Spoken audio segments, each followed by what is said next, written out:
ప్రేమగల పరలోకమందున్న మా తండ్రి, we thank you, we praise you మా ప్రభా.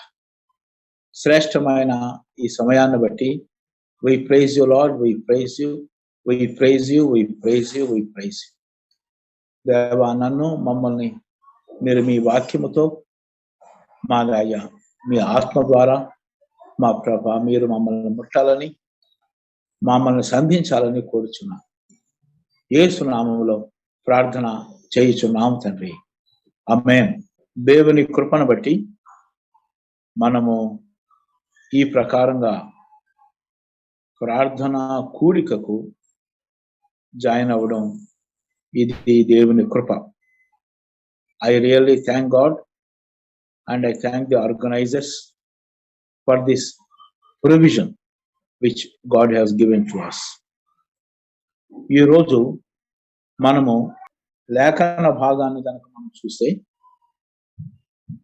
అపోస్తుల కార్యాలు 9:11, ఆ తర్వాత రోమా పత్రిక 8:26, ఆ తర్వాత ఎఫెసీ పత్రిక 4వ అధ్యాయము 25 నుంచి 32 వరకు. ఈ వాక్యాలు నేను చదువుతాను, ఆ తర్వాత మనము వర్తమానంలోకి వెళ్దాం. మొదటిగా అపోస్తుల కార్యాలు 9వ అధ్యాయము 11వ వచనాన్ని మనం చదువుకుందాం. ప్రభు, నీవు లేచి తెన్ననిది అనబడిన వీధికి వెళ్ళి యోదా అను వాని ఇంట తార్సువాడైన సౌలు అను వాని కొరకు విచారించుము. ఇదిగో అతడు ప్రార్థన చేయుచున్నాడు. ఆ 4 మాటలు మనము జ్ఞాపకం పెట్టుకున్నాం. ఇదిగో అతడు ప్రార్థన చేయుచున్నాడు. పౌలు గురించి వ్రాయబడిన మాటలు. ఆ తర్వాత రోమా పత్రిక 8వ అధ్యాయము 26వ వచనం కూడా నేను చదువుతున్నాను. అటువలే ఆత్మయు మన బలహీనతలను చూచి సహాయము చేయుచున్నాడు. ఏలయనగా మనము యుక్తముగా ఎలాగు ప్రార్థన చేయవలనో మనకు తెలియదు గాని ఉచ్చరింప శక్యము కాని మూలుగులతో ఆ ఆత్మ తానే మన పక్షముగా విజ్ఞాపనము చేయుచున్నాడు. ఈ వచనాన్ని కూడా మన మనసులో పెట్టుకున్నాం. పరిశుద్ధాత్మ చేసే సహాయము యుక్తముగా అనగా తగిన విధముగా ప్రార్థన చేయడం ఆయనే నేర్పిస్తారు.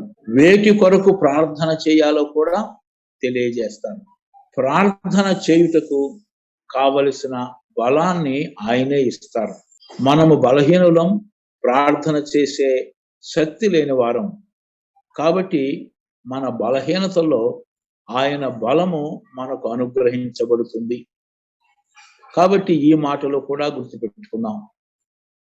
పరిశుద్ధ ఆత్మ యుక్తముగా ప్రార్థన చేయడానికి ఆయన మనకు సహాయం చేస్తారు. అంతేకాదు ప్రార్థన అంశాలు కూడా ఆయనే మనకిస్తారు. ప్రార్థన చేయడానికి కావలసిన బలాన్ని అనగా మన యొక్క బలహీనతలను బట్టి చాలాసార్లు మనం ప్రార్థన చేయాలనుకున్నా చేయలేము. ఆయనే మనల్ని బలపరుస్తారు. ఈ ప్రకారంగా పరిశుద్ధాత్మ మన ప్రార్థనలో చేసే సహాయాన్ని మనము చూడొచ్చు. ఆ తరువాతిగా ఎఫెసీ పత్రిక 4వ అధ్యాయము 25 నుంచి 32 వరకు నేను చదువుతున్నాను, దయచేసి ఆలకించండి. మనము ఒకరికి ఒకరము అవయవములమై ఉన్నాము గనుక మీరు అబద్ధమాడడం మాని ప్రతివాడు తన పొరుగువానితో సత్యమే మాట్లాడాలి. కోపపడండి కానీ పాపము చేయవద్దు. సూర్యుడు అస్తమించు వరకు మీ కోపము నిలిచి ఉండకూడదు. అపవాదికి చోటియ్యొద్దు. దొంగిలవాడు ఇక మీదట దొంగిలక అక్కరగలవానికి పంచిపెట్టుటకు వీలు కలుగు నిమిత్తము తన చేతులతో మంచి పని చేయుచు కష్టపడాలి. వినువారికి మేలు కలుగునట్లు అవసరాన్ని బట్టి క్షేమాభివృద్ధికరమైన అనుకూల వచనమే పలకండి. దాని దుర్భాష ఏది మీ నోట రానియొద్దు. దేవుని పరిశుద్ధాత్మను దుఃఖపరచకుడి. విమోచన దినము వరకు ఆయన యందు మీరు ముద్రింపబడి ఉన్నారు. సమస్తమైన ద్వేషము, కోపము, క్రోధము, అల్లరి, దూషణ, సకలమైన దుష్టత్వము మీరు విసర్జించుడి. ఒకని ఎడల ఒకడు దయ కలిగి కరుణాహృదయులై క్రీస్తునందు దేవుడు మిమ్మును క్షమించినలాగున మీరును ఒకరిని ఒకరు క్షమించండి.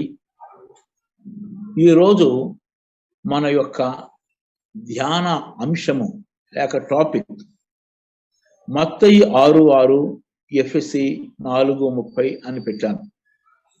మత్తయి 6:6 అన్నప్పుడు ఏకాంత ప్రార్థన, ఒంటరిగా దేవుని సన్నిధిలో ప్రార్థన చేయడం. ఎఫెసీ 4:30 అన్నప్పుడు పరిశుద్ధాత్మను దుఃఖపరచవద్దు అనే మాట వస్తుంది. కాబట్టి ఈరోజు మన ధ్యానం ఈ రెండు టాపిక్స్ ఒకే ఒక టాపిక్ గా మనము చర్చించబోతున్నాం. ఏకాంత ప్రార్థన, పరిశుద్ధాత్మను దుఃఖపరచకుండా ఉండుట. అంటే ప్రభువు అనుగ్రహించిన ప్రార్థనా జీవితము మనలో కొనసాగాలి అని అంటే మనము పరిశుద్ధాత్మను దుఃఖపరచకూడదు. ఇది అంశం. పరిశుద్ధాత్మను దుఃఖపరచకుండా మనము జీవించినప్పుడు మన యొక్క ప్రార్థనా జీవితానికి ఆటంకము ఉండదు. కాబట్టి ప్రార్థనలో విశ్వాసముగా మనము కొనసాగాలి అని అంటే పరిశుద్ధాత్మను ఎంత మాత్రమును కూడా దుఃఖపరచకూడదు. పరిశుద్ధాత్మను దుఃఖపరచకుండా మన యొక్క జీవితాన్ని జీవించినప్పుడు ప్రార్థన మన హృదయం నుంచి మన యొక్క పెదవుల ద్వారా ఎల్లప్పుడూ ప్రవహిస్తూనే ఉంటుంది. అనగా ఎడతెగక ప్రార్థన చేయుడి అనేది మన యొక్క జీవితములో ప్రభువు నెరవేరుస్తారు. ప్రభువు ఎడతెగక ప్రార్థన చేయుట అనేది మన జీవితములో నెరవేర్చాలి అని అంటే మనము ఒక విషయములో జాగ్రత్తగా ఉండాలి. ఏమిటయ్యా అంటే పరిశుద్ధాత్మను దుఃఖపరచకూడదు. అపోస్తుల కార్యాలు 9వ అధ్యాయము 11వ వచనములో ఉన్న మాట, ఇదిగో అతడు అంటే పౌలు ప్రార్థన చేయుచున్నాడు. అప్పటి వరకు దేవునికి విరుద్ధంగా, దేవుని సంఘానికి విరుద్ధంగా ఉన్నవాడు ఇప్పుడు దేవుని సన్నిధిలో ప్రార్థన చేస్తా ఉన్నాడు. ఈ మాట దేవుడు అననీయతో చెప్పాడు. ఎందుకు ఆయన ఇప్పుడు ప్రార్థన చేస్తున్నాడు? నిన్నటి దినం వరకు ఆయనకి ప్రార్థన అంటే ఏమిటో తెలియదు. ఏదో యూదుల యొక్క ఆచారం ప్రకారంగా కొన్ని ఆచార పద్ధతుల ప్రార్థన ఆయనకు తెలిసేమో గాని హృదయముతో పరిశుద్ధాత్మలో ప్రార్థన చేయడం ఆయనకు నిన్నటి వరకు తెలియదు. ఈ రోజే ఆయన ప్రార్థన చేస్తా ఉన్నాడు. ఏం జరిగింది? పరిసయ్యుడుగా ఉన్న సౌలుకి దేవుడు ఆయన దర్శించాడు. పౌలు ప్రభువైన యేసునందు విశ్వాసముంచాడు, అనగా తిరిగి జన్మించాడు. ఎప్పుడైతే మానవుడు తిరిగి జన్మిస్తాడో పరిశుద్ధాత్మ చేత అతడు ముద్రించబడతాడు. అంటే రక్షణ పొందిన క్షణము నుండి మానవునిలో దేవుని ఆత్మ జీవిస్తారు. దేవుని ఆత్మ పౌలులో జీవించినందువల్ల ఆయన ప్రార్థన చేస్తూ ఉన్నాడు. అది అక్కడ మనకు చెప్పబడింది. కాబట్టి ప్రార్థన అనేది పరిశుద్ధాత్మ వలన ఆయన చేయగలుగుతూ ఉన్నాడు. యేసుక్రీస్తునందు విశ్వాసముంచుట, ఇంకా చెప్పాలంటే దేవుడు తన కుమారుణ్ణి మనకు ఉచితముగా అనుగ్రహించాడు. రక్షణ ఉచితము అనుగ్రహించాడు. ఈ విషయాన్ని మనము ఎరుగుదాం. అదే సమయంలో దేవుడు ప్రార్థన చేయుట కూడా ఉచితంగానే అనుగ్రహించాడు. ఇంకా చెప్పాలంటే యేసుక్రీస్తు ప్రభువుని ఉచితముగా అనుగ్రహించాడు. యేసుక్రీస్తు ప్రభు నామములో పరిశుద్ధాత్మను అనగా దేవుని ఆత్మను మనకు ఉచితముగా అనుగ్రహించాడు. రక్షణ పొందిన దినము నుండి పరిశుద్ధాత్మ విశ్వాసిలో ఆయన జీవిస్తారు, విశ్వాసిలో ఆయన ఉంటారు. అనగా పరిశుద్ధాత్మ చేత ప్రతి విశ్వాసి కూడా ముద్రింపబడి ఉన్నాడు. ఆ పరిశుద్ధాత్మ వల్లనే ఇప్పుడు పౌలు ప్రార్థన చేస్తా ఉన్నాడు. మనము కూడా రక్షణ పొందినప్పుడు మన యొక్క అనుభవం ఏమిటి అన్నప్పుడు ప్రార్థన చేయడం, ప్రార్థన చేయడం, ప్రార్థన చేయడం. అయితే మన యొక్క మరి ఒక అనుభవం ఏది అంటే మనము ప్రార్థన చేయడం అంతగా జరగడం లేదు, అంతగా సాగడం లేదు. ఎందుకో ప్రార్థన చేయాలన్నా ప్రార్థన రావడం లేదు. ఎందుకు ఎలాగ జరుగుతుంది అని మనం ఆలోచిస్తే కొన్ని విషయాలు మనకు అర్థమవుతాయి. మత్తయి 6:6లో ప్రభువు చెప్పారు, నీవు ప్రార్థన చేసేటప్పుడు గదిలోకి వెళ్ళు, తలుపేసుకో. అంటే తండ్రితో నీవు ఒంటరిగా ఉండు. ఒంటరిగా ఉండి చేసే ప్రార్థన గురించి ప్రభువు మాట్లాడుతూ ఉన్నాడు. కాబట్టి మనము ఏకాంతముగా దేవునితో ప్రార్థనలో గడపడానికి దేవుడు మనకి పరిశుద్ధాత్మను అనుగ్రహించాడు. కాబట్టి పరిశుద్ధాత్మ మనలో పనిచేస్తున్నారు కాబట్టి మనలో నుండి ప్రార్థన ఎల్లప్పుడూ ప్రవహిస్తూ ఉంటుంది. అయితే ఎప్పుడైతే మనము పరిశుద్ధాత్మను దుఃఖపరుస్తాం అంటే అఫెండ్ చేస్తామో, లేకపోతే ఆయన్ని సాడన్ చేస్తామో, లేకపోతే ఆయన మనము వెక్స్ చేస్తామో, అప్పుడు పరిశుద్ధాత్మ దేవుడు మనలో పని చేయడము ఆగిపోతుంది. ఇది మనం అర్థం చేసుకోవాలి. పరిశుద్ధాత్మ దేవుడు మనలో ఉంటారు, కానీ ఆయన పని చేసినప్పుడే ప్రార్థన ప్రవహిస్తుంది.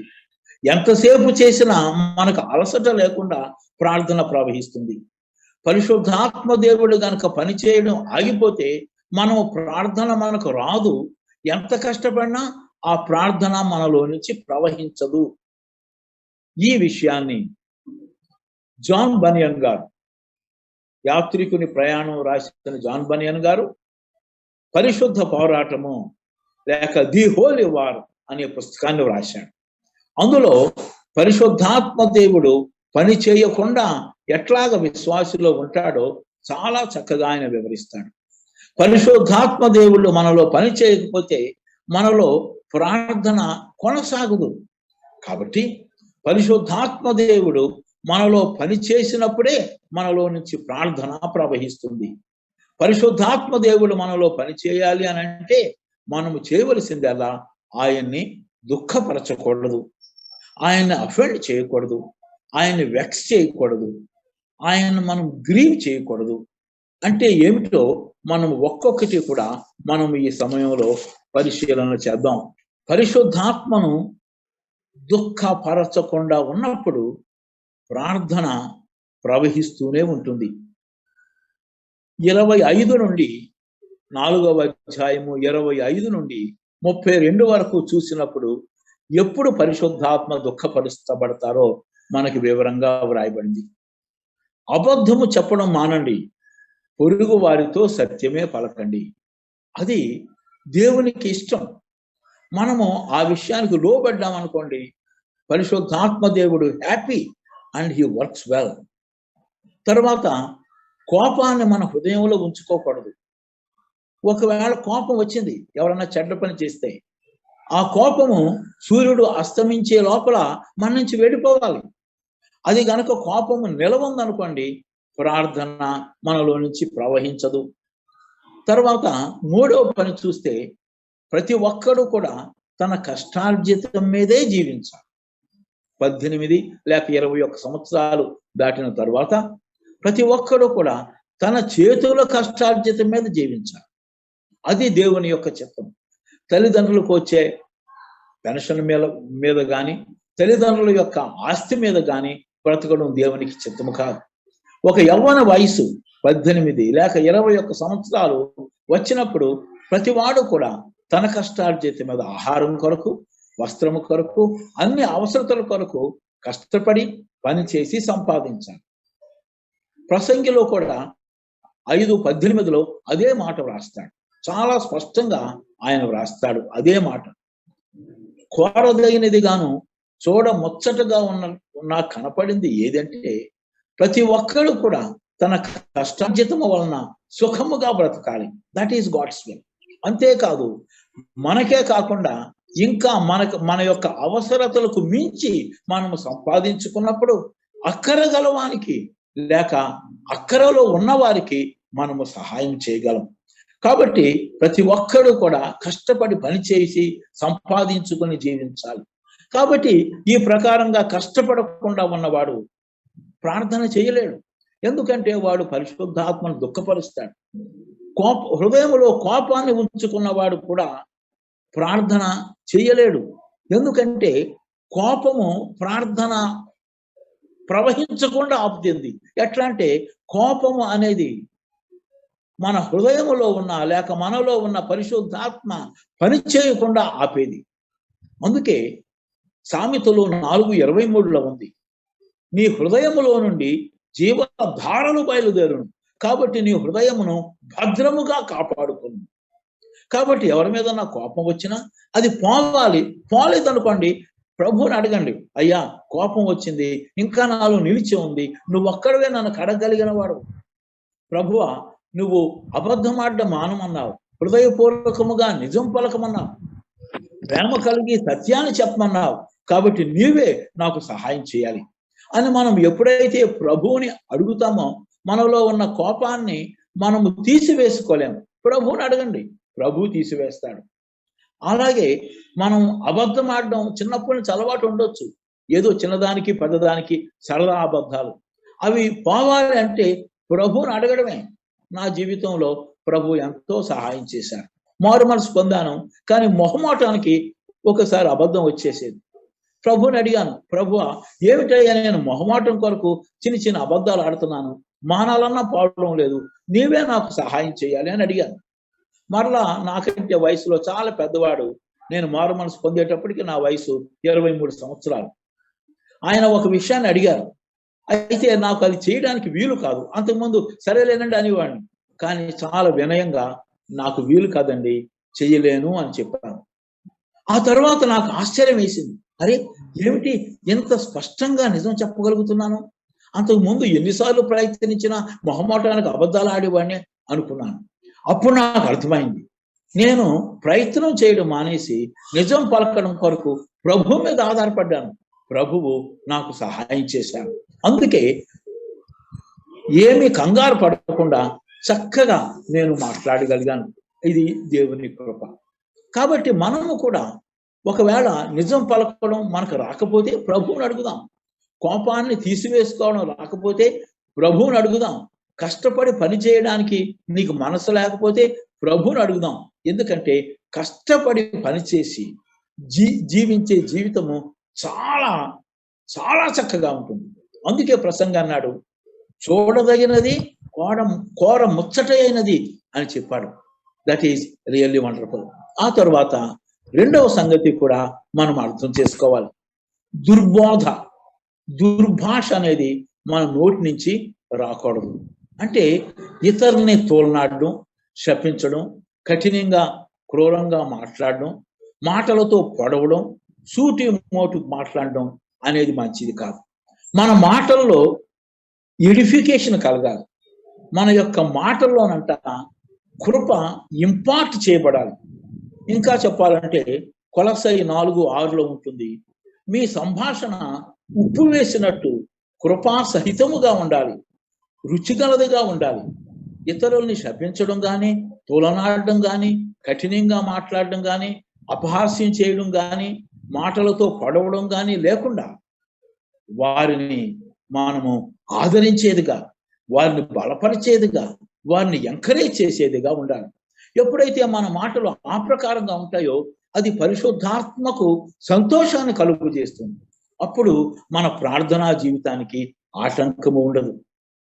ఆ తరువాత ఇక్కడ వ్రాయబడిన మాట చూస్తే సమస్తమైన ద్వేషం, కోపం, క్రోధము, అల్లరి, దూషణ, సకల దుష్టత్వము మీరు మానివేయాలి అన్నాడు. నిజమే, మనలో ద్వేషం ఉన్నప్పుడు, కోపం ఉన్నప్పుడు, పగ ఉన్నప్పుడు కూడా మనలో ప్రార్థన రాదు. అంతేకాదు, ఒక్కొక్కసారి మనకి కోపం వచ్చినప్పుడు ఏమి మాట్లాడతామో కూడా మనకు తెలియదు. ఒకసారి తల్లి తండ్రి అని చూడకుండా, అన్నయ్య తమ్ముడు అని చూడకుండా, అక్క చెల్లి అని చూడకుండా మనకు దుర్భాష అనేది వస్తుంది. అది కూడా అస్సలు మంచిది కాదు. నా జీవితంలో చాలా చక్కగా ప్రభు సహాయం చేశారు. మేము యూనివర్సిటీలో ఉన్నప్పుడు సాధారణంగా మాకు కోపం వచ్చినప్పుడు ఏదో ఒక చెడ్డ మాట మాట్లాడడం అది అలవాటు అయిపోయింది. నా స్నేహితుల వల్ల రక్షణ పొందాను. అయినా కానీ నేను ప్రయత్నం చేస్తే ఆ చెడ్డ మాటలు పోయేవి కాదు. కాబట్టి ఒక రోజున ఎంతో ప్రయత్నం చేసి విసిగిపోయి, ప్రభువా నా వల్ల కాదయ్యా, నీవే నాకు దిక్కు అన్నట్టుగా కాఫీ తాగుతా డైనింగ్ హాల్లో ఒక మాట అడిగాను అంతే. అంతకుముందు ఎన్నిసార్లు ప్రయత్నం చేసినా నేను ఓడిపోయేవాడిని. ఆ తర్వాత అసలు ఆ చెడ్డ మాటలు రావడం నా నోటి నుంచి పూర్తిగా దేవుడు తీసివేశాడు. ఇంగ్లీష్లో చెడ్డ మాటలు కానీ, తెలుగులో చెడ్డ మాటలు కానీ తీసివేశాడు. కాబట్టి మన ప్రభువుని అడిగినప్పుడు ప్రభువే మనకు వాటిని తీసివేసి మన హృదయాన్ని భద్రంగా కాపాడుతాడు. ఎప్పుడైతే మన హృదయం భద్రంగా కాపాడబడుతుందో పరిశుద్ధాత్మ దేవుడు మనలో బహుబలంగా పనిచేస్తాడు. ఇక ప్రార్థన అనేది మనం ఆపుకోవాలన్నా ఆపుకోలేం. ఆఫీస్కి వెళ్తాం, నమ్మకంగా పనిచేస్తాం, ఇంటికి వచ్చి అలసిపోయినా సరే కాసేపు ప్రార్థన చేసుకున్నాక మిగిలిన పనులు చూద్దాం అనిపిస్తుంది. ఇంటికి వచ్చిన వెంటనే ప్రార్థన చేస్తాం. అంటే ప్రార్థన చేయడానికి నాకు మూడ్ లేదు అనే మాట రాదు. ఎడతెగక ప్రార్థన చేయడం అంటే పని మానేసి ప్రార్థన చేయడం కాదు. పని చేసినప్పుడు నమ్మకంగా పని చేస్తాం. ఎవరన్నా వచ్చినప్పుడు ప్రేమగా మాట్లాడతాం. మనకు సమయం దొరికినప్పుడల్లా మనము హ్యాపీగా ప్రార్థనలో ఉంటాం. దాన్ని ఎడతెగక ప్రార్థన చేయడం అని అర్థం చేసుకోవచ్చు. అంతేకాదు, మనము దయ కలిగి ఉండాలంట, కరుణా హృదయంగా ఉండాలంట. దేవుడు క్రీస్తునందు మిమ్మును క్షమించినలాగున మీరును ఒకరిని ఒకడు క్షమించాలి. చాలా చాలా చాలా మంచి మాట. దయ కలిగి ఉండాలి, కరుణా హృదయంగా ఉండాలి. దేవుడు క్రీస్తునందు మిమ్మల్ని క్షమించాడు. నిజమే కదా. ప్రతి ఒక్కరము కూడా ఆదాము బుద్ధులు మనకున్నాయి. అందువల్ల మన వల్ల అనేకులు హర్ట్ అవుతూ ఉంటారు. ఒకసారి your own mother May hurt. తండ్రి గారిని సన్మానించినందువల్ల నాన్నగారు హర్ట్ అవుతారు. తమ్ముడు, కొడుకు, స్నేహితుడు చాలాసార్లు హర్ట్ అవుతారు మన వాళ్ళు. కాబట్టి ఇతరులు కూడా వారి యొక్క మాటలను బట్టి, క్రియలను బట్టి హర్ట్ చేయవచ్చు. అయితే క్రీస్తు ప్రభువు నుండి క్షమాపణ ఎలాగూ ప్రవహించిందో మన నుండి కూడా అలాగే ప్రవహించాలని ఇక్కడ వాక్యం చెప్తా ఉంది. అయితే ప్రవహించదు. ఎవరైనా మేలు చేస్తే మనం మర్చిపోగలం, కీడు చేస్తే సంవత్సరాలు మనం హృదయంలో పెట్టుకుంటాం. ఎందుకంటే అది పొమ్మన్న పోదు మనలో నుంచి. మనలో ఉన్న పాప స్వభావం ఏం చేస్తుందంటే ఇతరులు చేసిన కీడుని దాచుకుంటుంది. తద్వారా మనము కోపంతో, బాధతోటి నలిగిపోతాం. కాబట్టి మన ప్రభువుని అడుగుతాం, ప్రభువా నీవు శిలువ మీద ఉండి నీ శత్రువుల్ని హృదయపూర్వకంగా క్షమించావు కదా, మరలా నువ్వు వాగ్దానం చేశావు, నువ్వు ద్రాక్షావల్లివి, నన్ను తీగ అని చెప్పావు కదా. ద్రాక్షావల్లిలోని సారము తీగలోనికి ప్రవహిస్తుంది. కాబట్టి నీ యొక్క స్వభావమే నాలో ప్రవహించాలి. నేను నమ్ముకున్నాను. కాబట్టి నువ్వు ఎలాగో క్షమించావో నీకు కీడు చేసిన వారిని నాలో నుంచి కూడా అలాగే క్షమించేటట్టుగా నీవు నన్ను చేసేంత వరకు నేను నిన్ను వదలను అని గనక మనం అడిగితే, ఎందుకంటే అడుగుడి మీకు ఇయ్యండి అని ప్రభు చెప్పాడు. క్షమించడానికి ప్రయత్నం చేస్తే మనం క్షమించలేం. ఎందుకంటే క్షమాపణ మనలో లేదు. క్షమించడం అనేది ప్రభువు యొక్క గుణం. కాబట్టి ప్రభువు వైపు మనం చూసినప్పుడు ఆయనలో ఉన్న క్షమాపణ మనలోనికి వస్తుంది. అప్పుడు మనము క్షమించకుండా ఉండలేము. ఎంత హాయిగా ఉంటుందో బ్రతుకు. దాన్నే విశ్వాసము అని అంటారు. విశ్వాసం అనే దానికి అనేక కోణాల్లో అర్థం చెప్పచ్చు. ఒక కోణం ఏదంటే మనకు లేని దానిని ప్రభువు నుంచి పొందడం విశ్వాసం. ఆయన అడిగినప్పుడు ఆయనలో ఉన్న క్షమాపణ మనలోనికి ఆయన అనుగ్రహిస్తాడు. అప్పుడు ఎంత సులభంగా మనలో నుంచి క్షమాపణ ప్రవహిస్తుందో మనకు అర్థం కాదు. అంత మంచి దేవుడు మనకున్నాడు. కాబట్టి యేసుక్రీస్తును ఉచితముగా అనుగ్రహించిన దేవుడు ప్రార్థన చేయుట కూడా ఉచితంగా అనుగ్రహించాడు. అనగా ప్రార్థనలో సహాయం చేయడానికి పరిశుద్ధాత్మను మనకు ఉచితంగా అనుగ్రహించాడు. కాబట్టి ఆయన అనుగ్రహించిన ఆత్మను మనము దుఃఖపరచకూడదు. అంటే ఆయన అనుగ్రహించిన పరిశుద్ధాత్మ ద్వారా వచ్చే ప్రార్థనా జీవితాన్ని మనము రిజెక్ట్ చేయకూడదు. అప్పుడు ప్రార్థన ప్రవహిస్తూనే ఉంటుంది. ఒక ఎగ్జాంపుల్ చెప్పడానికి ఇష్టపడుతున్నాను. మేము యూనివర్సిటీలో చదువుకునే దినాల్లో ఆల్ఫాన్సా అనే ఒక అమ్మాయి ఎంఏ హిస్టరీ చదువుతూ ఉండేది. ఒక రోజున వాళ్ళందరూ ఎడ్యుకేషన్ టూర్కి వెళ్ళారు. కాబట్టి place to place historical things చూస్తూ ఉన్నారు. ఉదయాన్ని సాయంకాలం వరకు అందరూ హ్యాపీగా ఎంజాయ్ చేస్తూ చూస్తున్నారు. కానీ ఆమె చాలా మిజరబుల్ అయిపోయింది. కారణం ఏదంటే, ప్రభువా, ఉదయాన్ని నుంచి సాయంకాలం 4 గంటల వరకు నీతో 1 hour అయినా సరే మోకరించి ప్రార్థన చేయలేకపోతున్నాను. అసలు స్థలం లేదు నాకు ప్రార్థన చేయడానికి, కానీ ఎంతో కురింగిపోతాము. అంటే ఆమెలో ఉన్న ఆత్మ ప్రార్థన కొరకు ఆమెను డ్రైవ్ చేస్తాము. ఎంత సంతోషం! అట్లానే మనం ప్రాఫెట్ దానియేలును కూడా మనం చూస్తే, సాయంకాలం అయింది, 5 గంటలు అయిపోయింది, ఆఫీస్ క్లోజ్ అయిపోయింది. నార్మల్గా ఆయన ప్రార్థనకి వెళ్ళిపోతాడు. కానీ ఒక శాసనం వచ్చింది, ప్రార్థన చేస్తే మరణదండన, సింహాల గుహలో వేసేస్తారు. తెలుసు దానియేలుకి. కానీ ఆయన ఒకటే అనుకున్నాడు, మనకు అర్థం చేసుకోవచ్చు, నేను సింహాలు నా మీద పడి పీక్కుతున్నా నేను తట్టుకోగలను, కానీ నా ప్రభువుని ప్రార్థనలో చూడకుండా అసలు ఎలా ఉండగలను? ఇంపాసిబుల్. సింహాలు నన్ను పీక్కు తిన్నవండి, పర్వాలేదు అంటూ ఆయన ప్రార్థనకి వెళ్ళిపోయాడు. ఎందుకంటే ఆయనలో పరిశుద్ధాత్మ దేవుడు బలంగా పనిచేసినప్పుడు ప్రార్థించకుండా ఉండడం అసాధ్యం అట్ ఎనీ కాస్ట్. అంతేకాదు, బాగా అలసిపోయాను. ఒక రోజు నేను ఒళ్ళంతా చెమటతో వచ్చాను. నాకు అప్పుడు వివాహం కాలేదు, బ్యాచులర్. నా రూమ్కి వచ్చాను. వెంటనే స్నానం చేస్తే రిఫ్రెషింగ్ గా ఉంటుంది. కానీ ఎందుకో అక్కడే నా రూమ్ దగ్గరే మోకరించాను ప్రార్థన. ఇక ఎంతసేపు ప్రార్థన చేశానో నాకు తెలియదు. అయితే ప్రార్థన చాలాసేపు చేసిన తర్వాత లేస్తే గ్రేట్ రిఫ్రెష్మెంట్. అంటే చెమటగానే ఉంది, అలసట ఉంది. కానీ ప్రార్థనలో వెళ్ళిపోయే కొలది ఆ చెమట వల్ల వచ్చిన ఇరిటేషన్ లేదు, అలసట పోయింది. A great refreshment. మంచిగా స్నానం చేసి ఏమన్నా స్నాక్స్ తిని టీ తాగటం వచ్చిన రిఫ్రెష్మెంట్ కంటే ప్రార్థన ద్వారా God touch me with a great refreshment. మరొక మాట కూడా చెప్పడానికి ఇష్టపడుతున్నాను. ఒంటరిగా ప్రార్థన మనకి చాలా అవసరం. ఎందుకు అవసరమో ఒక చిన్న ఎగ్జాంపుల్ చెప్పడానికి ఇష్టపడుతున్నాను. చాలాసార్లు I think about my death. నా మరణ దినాన్ని నేను జ్ఞాపకం చేసుకుంటాను. నాకు ఇష్టం అది అనుకుంటాను.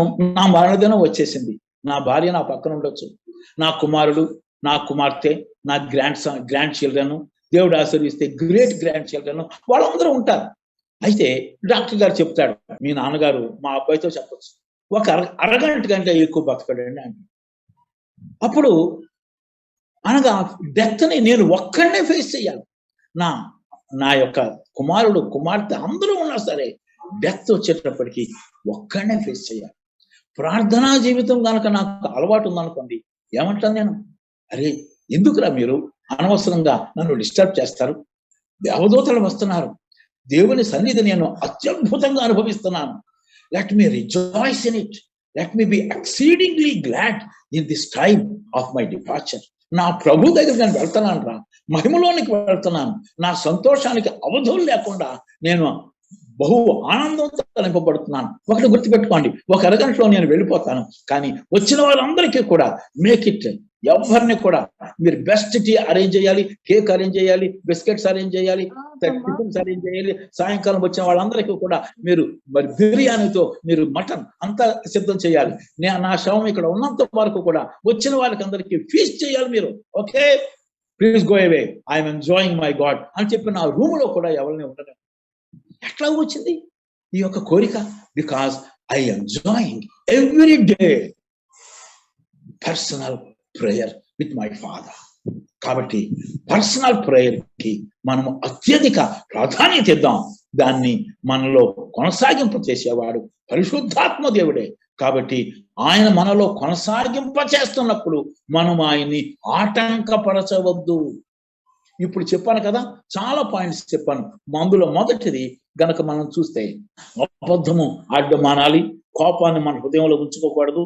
3, కష్టపడి పనిచేసి మనము బ్రతకాలి, నోటలో దుర్భాష రాకూడదు. ఆ తర్వాత సమస్తమైన ద్వేషాన్ని మనము వదిలిపెట్టాలి. ఆ తరువాత మనము దయ కలిగి ఉండాలి. మనము క్రీస్తు మనల్ని క్షమించిన లాగున మనం కూడా క్షమించాలి. ఈ 7 పాయింట్స్ మన మనసులో ఉంచుకుందాం. అప్పుడు మనము పరిశుద్ధాత్మను ఆటంకపరచం. ఆయన ఆటంకపరచినప్పుడు ఎప్పుడు ఆల్ టైం 24 hours ఎప్పుడు సమయం ఉన్నా ప్రార్థన మనలో నుంచి ప్రవహిస్తుంది. మరలా ఒకసారి 7 పాయింట్స్ చెప్తున్నాను.